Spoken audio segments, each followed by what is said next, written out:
Dear Praveen Uttarardh students, உங்களுக்கு second பேப்பரில் 4th கொஸ்டினுக்கான சந்து பார்த்துக்கிட்டு இருக்கோம். அதில் ரோலா பார்த்துருக்கோம், அடுத்தது ஹரிகீதிகா பார்த்துருக்கோம்.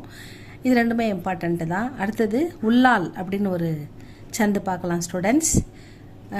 ஜிஎம்பி QA புக்கில் 70 பேஜ் நம்பர் 70 இருக்குது பாருங்கள். உள்ளால் இந்த சந்து எப்படிப்பட்டது, இதுக்கு என்ன ரூல் அப்படின்னு பார்ப்போம். உள்ளால்கே விஷம், அதாவது உள்ளாலுடைய அதாவது அன்ஈவன் அப்படின்னு எடுத்துக்கலாம். அது என்ன அப்படின்னா முதல் விஷம்னா என்னன்னா நம்ம எடுத்துக்கணும்னா முதலாவது அல்லது மூன்றாவது அப்படின்னு எடுத்துக்கணும். அதான் விஷம். முதலாவது ஒரு வரியில் ஒரு சரணில் அது முதலாவது வரி மூன்றாவது வரி அப்படி எடுத்துக்கணும். அதான் விஷம். உள்ளால்கே விஷம் பகலே தீசரே சர்ணோமே அந்த வரிகளில் 15 और சம தூசரே சவுது அதாவது இரண்டாவது நான்காவது செகண்டு 4th இதில் வந்து ஃபஸ்ட் 1 3 வந்து பகலே தீசரே அதில் 15 இருக்கணும்.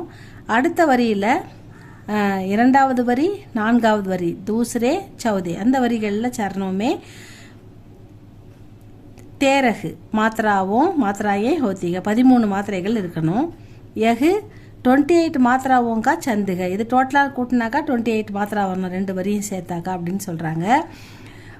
உள்ளாலில் வந்து முதல் வரி மூன்றாவது வரி ரெண்டுமே 15 மாத்திரா இருக்கணும். இரண்டாவது வரி நான்காவது வரி ரெண்டுமே வந்து 13 மாத்திரா வரணும். இதையெல்லாம் சேர்த்தாக்கா 28 மாத்திரா வரணும். அதுதான் வந்து உள்ளால். இந்த மாத்திராவோக்கா சந்துக உள்ளால் அப்படின்னு எடுத்துக்கணும்.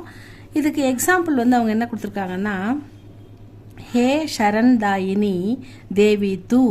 ஷரண்தாயினி அப்படின்னா பாதுகாப்பவள், அடைக்கலம் தருபவள், ரட்சிப்பவள் அப்படின்னு எடுத்துக்கணும். ஷரண்தாயினி. இங்கே பாருங்கள், ஹே அப்படின்றதுக்கு ஹா போட்டு ஏக்கி மாத்திரா இங்கே குரு வந்திருக்குது. குருன்னா எஸ் போடணும், லகுன்னா ஐ போடணும். இந்த ஒரு மாத்திராவை லகுன்னு சொல்லணும், 2 மாத்திராவை குருன்னு சொல்லணும். அப்போ ஷ அப்படின்றது லகு, ர லகு, ந லகு, தா குரு, இ குரில் அதனால் அது லகு, நீ அது குரு, தே அப்படின்றது குரு, வி லகு, தூ அப்படின்றது குரு.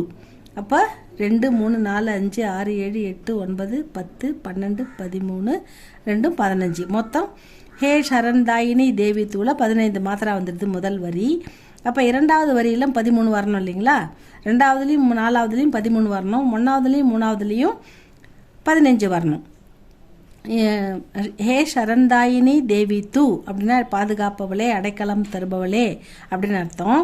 கர்த்தி சபுகி திரான் ஹ, கர்த்தி சபுகி திரான், கர்த்தி சபுகி சபுனா எல்லாரையுமே பாதுகாப்பவளே, எல்லாருக்கும் வந்து சக்தி அளிப்பவளே, எல்லாருக்கும் வந்து ரட்சிப்பவளே அப்படின்ற மீனிங்கில் எடுத்துக்கணும்.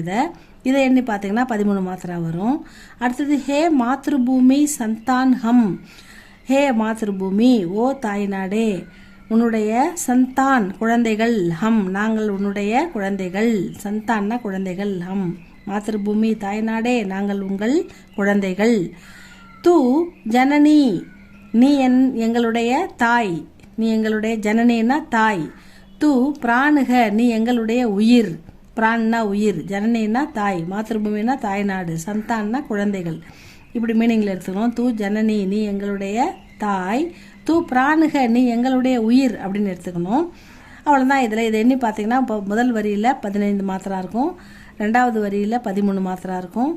அதே மாதிரி முதல் வரி மூன்றாவது வரி 15 வரும், இரண்டாவது வரி நான்காவது வரியில் 13 வரும். மொத்தம் கூட்டினாக்கா 28 மாத்திரா வரும். இப்படி வர்றதுக்கு பேர் தான் வந்து உள்ளால் சந்து அப்படின்னு எடுத்துக்கணும் ஸ்டூடெண்ட்ஸ். இதை படித்து பாருங்கள், எழுதி பாருங்கள். இவ்வளோதான். இதில் உள்ளால் ஈஸி தான் உங்களுக்கு. இதுவும் இம்பார்ட்டண்ட்டாக இருக்குது. இது உங்களுக்கு பிடிச்சிருந்தால் லைக் பண்ணுங்கள், சப்ஸ்கிரைப் பண்ணுங்கள் ஸ்டூடெண்ட்ஸ். தேங்க்யூ ஃபார் வாட்சிங்.